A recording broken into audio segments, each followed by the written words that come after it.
ছুটির পর অতর্কিত হামলা, পাথারকান্দিতে 2 ছাত্র গুরুতর আহত। পাথারকান্দি থানা এলাকার বিলবাড়ি শ্রীকৃষ্ণ রাম হাই স্কুলে ছুটির পর ছাত্রদের ওপর অতর্কিত হামলার ঘটনায় চাঞ্চল্য ছড়িয়েছে। প্রাণঘাতী হামলায় গুরুতর আহত নবম শ্রেণীর বিদ্যুৎ সিনহা ও প্রভাত সিনহা। অভিযোগ মতে বিলবাড়ি শ্রীকৃষ্ণ রাম হাই স্কুলের নবম শ্রেণীর ছাত্র দক্ষিণ বিলবাড়ি গ্রামের নিশিকান্ত সিনহার পুত্র বিদ্যুৎ সিনহা বয়স 15 ও পেকুর গ্রামের হেমাঙ্গু সিনহা পুত্র প্রভাত সিনহা বয়স 15। তাদের সাথে একই স্কুলের নবম শ্রেণীর ছাত্র শঙ্কর বর্মা ও অষ্টম শ্রেণীর ছাত্র পূরণ কর্মকারের স্কুল ড্যামের সময় কথা কাটাকাটি হয়। পরে শঙ্কর বর্মা ও পূরণ কর্মকার বাইরের লোকদের জানায়। পরবর্তীতে স্কুল ছুটির পর স্কুলের গেটের সম্মুখে কলকুলিঘাটের জনার্থন সোনারের পুত্র জয়দীপ সোনার এবং লঙ্গাইয়ের চিরঞ্জিত শব্দকর নামে 2 জন যুবক এসে বিদ্যুৎ সিনহা ও প্রভাত সিনহার ওপরে অতর্কিত প্রাণঘাতী হামলা করে এবং হাতে পাঁচ পড়ে উভয়ের মাথায় আঘাত করে গুরুতর জখম হয় 2 ছাত্র।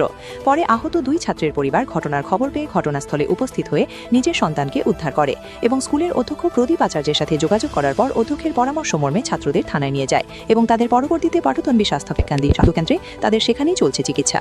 এ ব্যাপারে পাথারকান্দি থানায় মামলা দায়ের করেছেন আহত ছাত্রের অভিভাবক। পাথারকান্দি থেকে জয়রাজ সিনহার রিপোর্ট, ঈশান বাংলা নিউজ, শিলচর।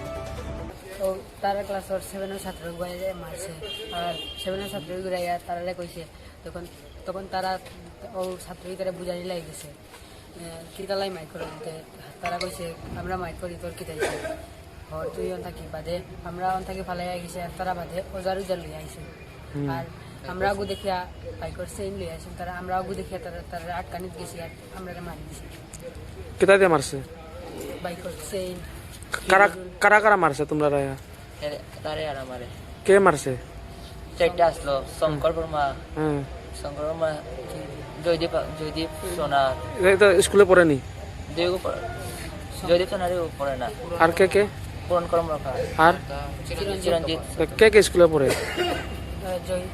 জয়দীপ সোনার আর চিরঞ্জিত শব্দ চলো আমরা কিতা করতাম ব্যবস্থা করে দিন। তখন তাই কইছে তোমরা থানার যাও, আপনিও বাইন।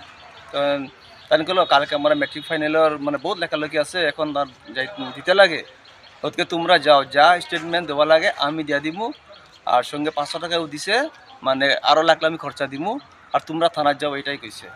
আর আমার তো দেখো কালকে এক্সামের বহুত দায়িত্ব আছে, তোমরা যা স্টেটমেন্ট দেওয়া লাগে আমি দিমু, তোমরা যাও কইছে। আর প্রেসিডেন্টে ফোন করলো, প্রেসিডেন্টের শিলচরে আছে, গতিকে প্রেসিডেন্টের লগত তো যোগাযোগ হয়েছে না, ফোন হয়েছে কিন্তু এই শিলচর আছে, গতিকে তোমরা যাও, নিঃসন্দেহে আমরা আসি, আমি আসি, কথা দিছি, এটা কইছে।